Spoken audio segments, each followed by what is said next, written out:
দর্শক বায়ানচিরি আসসালামু আলাইকুম।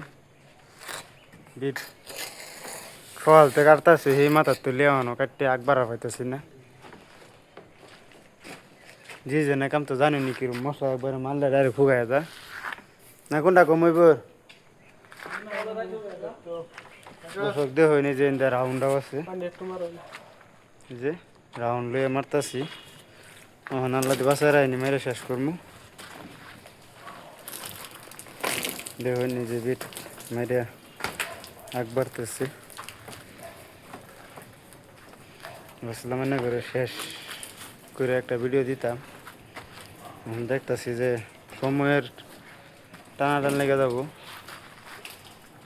হেফাই দেওয়া কথা কাটলাম উর্ফের 3 ইঞ্চি এটা যে এটা এই বস্তুটা হেফাই দেওয়া কাটছি। হিনি কাঁচা হয়নি বুধ মারুন যাইতো না। 10 কেজি মাথা এখন তো মারছি তোলের সাজা তো দেখছি নি যে সাজা দেখছেন না। সব বিট কেটে দিচ্ছি। দর্শক লাইক কমেন্ট শেয়ার ফলো করবেন, বেশি বেশি করে চেষ্টা করবেন করবার লেগে নেবে। হাতে একটা লাইক ফলো কমেন্ট করবেন বা একটা শেয়ার করবেন। এই যে কাকা পানি মেরে থেকে গেল উগায় যা লগে লগে। দর্শক তে না কাম করি।